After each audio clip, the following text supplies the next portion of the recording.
kekasih dalam Kristus,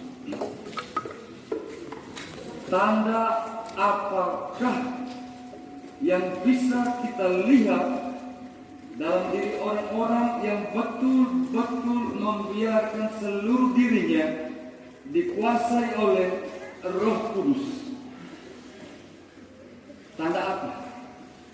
Apa yang bisa kita lihat dalam diri orang-orang yang Roh Kudus itu betul-betul hidup dalam diri mereka?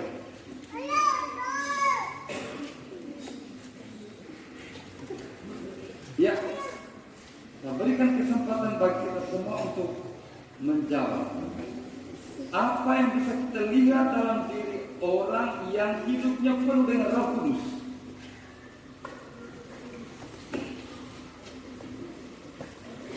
Ada yang mau jawab? Silakan. Ya.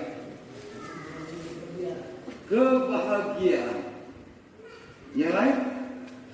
Selalu berbuat baik. Selalu berbuat baik kepada siapa? Sesama. Sesama yang bagaimana? Yang dia pilih-pilih atau semua? Semua. Semua. Ya baik. Kalian boleh kata-kata saat ini jawaban itu lewat lagu ya. Saat ini ada satu guru SMP bilang Rom mereka tunggu lagu baru. Ya, tolong dengar baik-baik.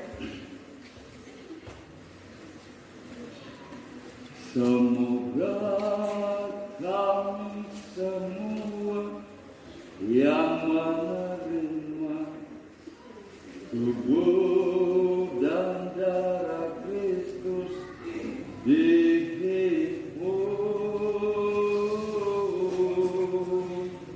menjadi satu umat oleh Roh Kudus, menjadi satu umat, menjadi satu umat oleh Roh Kudus. Kira-kira dari lagu tadi itu apa? Tanda dalam diri orang yang hidupnya penuh dengan Roh Kudus. Bersatu. Bersatu dengan siapa? Iya, dengan semua orang untuk kehendak Allah. Bersatu ini hati-hati ya. Ada bersatu yang kita kompak ya. Kita jangan pilih dia dari suku sebelah. Kalau dia yang terangkat suku kita tidak ada nama. Padahal orang yang dari suku sebelah dia bagus sekali kalau dia angkat dipilih, maka dia akan membangun kita semua dan dia tidak akan pernah pilih-pilih. Tetapi hanya kalau gengsi, aduh, tidak usah kalau dia punya lawan yang diangkat kita punya suku, tidak. Jadi bersatu harus sesuai dengan kehendak Allah, bukan bersatu sesuai dengan kehendak manusia. Nah, makanya peristiwa turunnya Roh Kudus itu hanya mau mengingatkan kita manusia bahwa kita lemah, kita rapuh, kita mudah sekali jatuh ke dalam godaan setan. Maka kalau kita tidak membiarkan diri kita seluruhnya dikuasai oleh Roh Kudus, maka kita akan menciptakan persatuan-persatuan yang semu, persatuan-persatuan yang mencelakakan sesama, persatuan-persatuan yang justru membunuh jiwa kita sendiri. Ada satu cerita, satu bapak kaya raya, punya segala-galanya, tapi dia tidak pernah bahagia. Maka sore-sore dia datang ke Bapak Pastor, Bapak Romo, saya ini semua orang tahu bahwa saya kaya raya, tapi kenapa saya tidak pernah bahagia? Bapak Romo langsung ambil kertas kosong dengan alat tulis. Bapak Romo buat bagus-bagus gambar bukit yang tinggi, lalu di bawahnya ada lembah. Di bawah lembah itu dibangunlah bak air yang besar sekali dengan air yang berlimpah. Di atas puncak bukit dibangunlah rumah megah. Gambar itu diserahkan kepada Bapak itu. 7 kali Bapak datang kepada Bapak Romo untuk konsultasi. Gambar yang sama selalu diberikan kepada Bapak itu. Kira-kira gambar itu maksudnya apa? Bukit tinggi lembah, di atas bukit yang tinggi dibangun rumah megah, di bawah lembah yang jauh di bawah dasar bank air dengan segala kelimpahan airnya. Gambar ini maksudnya berkaitan dengan suasana si bapak itu yang datang konsultasi. Ya, suara mama belum?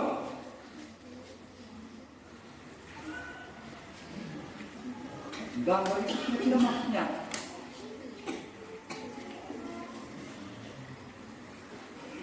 Ya, Anda sekolah.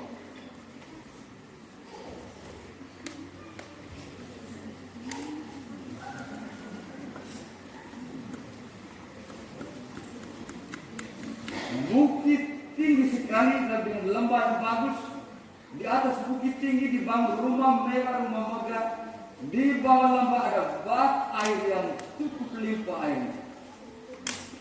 Gambar ini maksudnya apa? Untuk bapak itu yang datang konsultasi. Hari ke-8 bapak itu datang bukan lagi untuk konsultasi ke Bapak Romo, tapi dia juga membawa gambar sendiri. Gambar baru yang dia buat sendiri. 7 hari sebelumnya dia dapat gambar dari Bapak Romo. Hari ke-8 dia bawa sendiri gambar untuk Bapak Romo sambil berurai air mata. Gambar yang dia bawa itu adalah bukit ada, lembah ada, tetapi dia tukar bak air yang bagus dan kelimpahan air itu di atas bukit, rumah yang bagus itu di bawah lembah. Bapak Romo, saya minta maaf. Selama ini saya menganggap diri sebagai pusat segala-galanya. Saya tidak mengandalkan Tuhan. Saya menempatkan diri saya setinggi-tingginya. Tuhan sumber rahmat saya tempatkan serendah-rendahnya. Padahal Roh Kudus itu seperti air dalam bahasa Inggris tadi.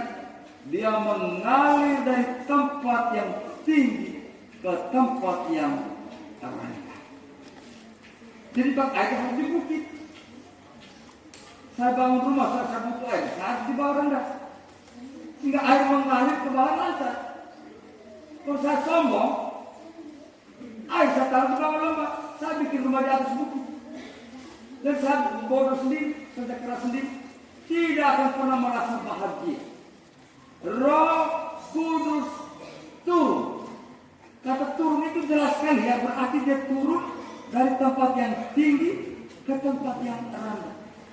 Hanya orang yang rendah hati bisa merasakan sepenuh-penuhnya pengaruh Roh Kudus dalam hidupnya. Mari kita merefleksikan diri kita masing-masing. Betapa sering kekacauan, ketidakdamaian dalam diriku, rumah tanggaku, KBG ku, lingkungan atau stasiku maupun parokiku atau lembaga manapun, itu selalu disebabkan oleh orang-orang yang congkak hatinya, tinggi hatinya. Ini dari pribadi-pribadi yang congkak-congkak ini melahirkan perpecahan. Ada saja kata-kata mereka seperti racun yang membuat orang panas hati, tersinggung, akhirnya marah lalu tidak mau ambil pusing lagi. Tapi orang-orang yang rendah hati selalu mempunyai ruang di dalam dirinya untuk mendengarkan suara Roh Kudus.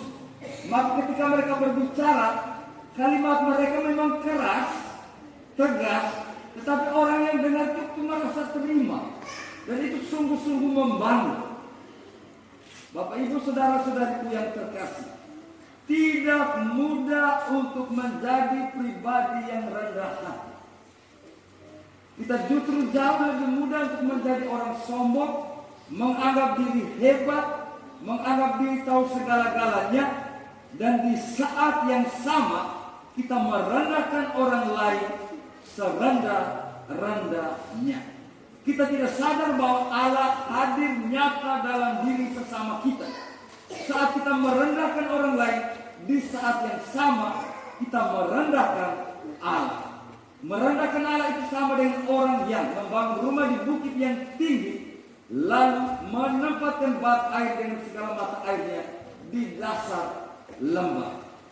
Maka saya yang di bukit akan terus merasa sulit untuk mendapatkan air, terus merasa kehausan dan kekeringan. Itu alasannya kenapa saya sudah punya segala-galanya, tapi kenapa saya tidak merasa bahagia. Bapak Ibu saudara-saudariku yang terkasih, kemarin umat paroki Riang Puho siara ke Bukit Fatima Larantuka, Santa Maria Fatima. Apa kaitan Bunda Maria dengan Roh Kudus? Apa hubungan Bunda Maria dengan Roh Kudus? Pertama apa?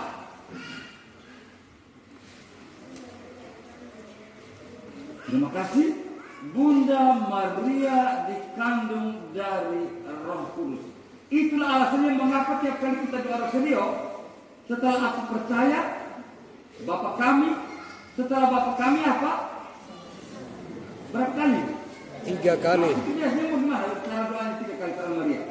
Salam putri Allah Bapa. Salam putri Allah Bapa. Salam Bunda Allah Putra. Salam mempelai Allah Roh Kudus. Kita renungkan khusus untuk 3 hal ini. Kita buat perbandingan analogi. Seorang ibu setelah melahirkan anaknya laki-laki, dia menyusui atau tidak? Menyusui. Menyusui. Dia kasih mandi atau tidak? Kasih mandi. Ganti pakaian. Kasih ganti. Nanti kalau anak laki-laki itu sudah remaja, sudah SMA, masih bisa begitu? Tidak lagi. Tidak bisa lagi. Kembali. Bapak, istrinya melahirkan anak perempuan. Bantu gendong ke tidak? Bayi itu. Bantu gendong. Bantu gendong. Menangis tengah malam, bantu jaga. Tapi anak itu sudah remaja, tidak bisa lagi bantu gendong. Tidak bisa lagi. Ini kita membuat perbandingan putri Allah Bapa, Bunda Allah Putra. Hanya masa kecil saja. Putri Allah Bapa, Bunda Maria masa kecil. Ini perbandingan. Nah sekarang yang terakhir, mempelai Allah Roh Kudus. Mempelai kita semua tahu ya. Mempelai sepasang. Apakah ini mereka ada pakai waktu? Waktu 2 tahun awal kita sama-sama dulu. Periode kedua kita pisah ranjang. Lalu makin tua pisah, bukan pisah ranjang tapi pisah kampung. Tinggal makin jauh. Apakah seperti itu? Tidak. Mempelai itu sudah kamu udah mau sampai itu, kamu satu ranjang. Ini hanya mau mengatakan bagaimana Bunda Maria dengan Roh Kudus itu dekat sekali dan sungguh menyatu. Maka tadi kan kita bilang susah sekali menjadi pribadi yang rendah hati. Rendah hati itu sulit sekali.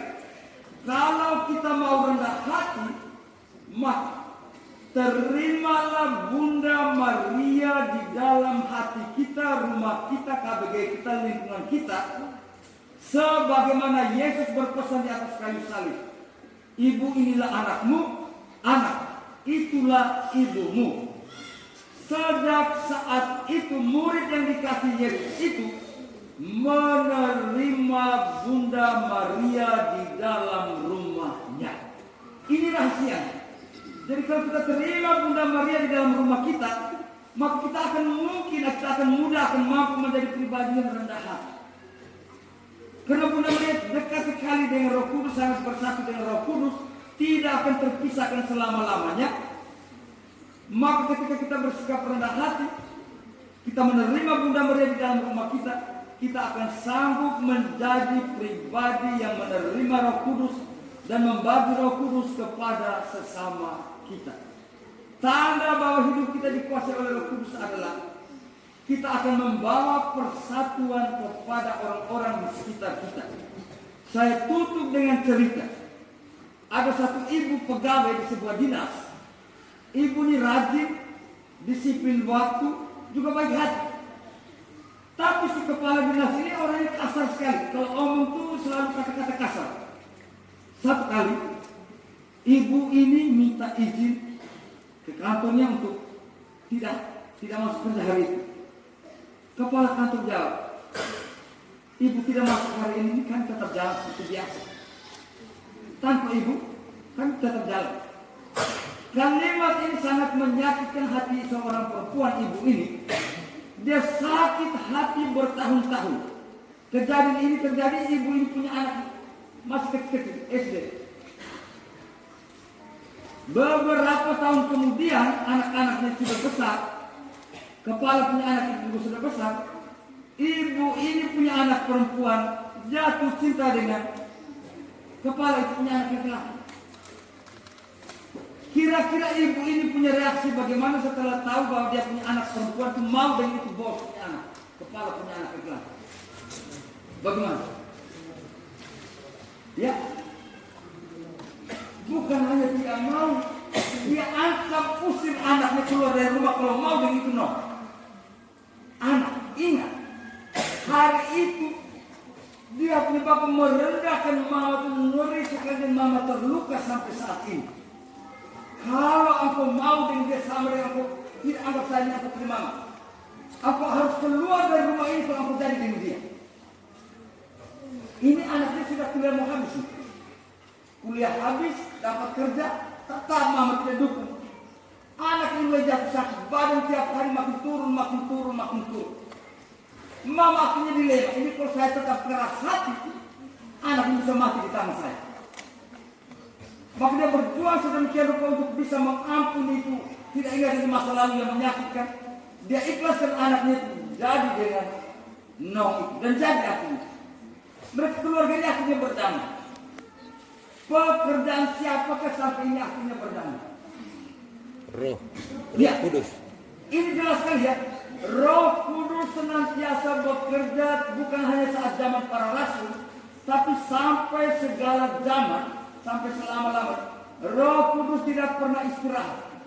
Dia akan selalu bekerja. Dan pekerjaan Roh Kudus itu jelas. Dia selalu mau mempersatukan semua orang tanpa kecuali. Tanda bahwa kita tidak dikuasai oleh Roh Kudus, kita bukan mempersatukan, tetapi tiap hari kita memecah belah satu sama lain. Hanya orang yang rendah hati, membiarkan seluruh dirinya dipenuhi oleh Roh Kudus, dan buahnya jelas, kehadirannya selalu mempersatukan. Semoga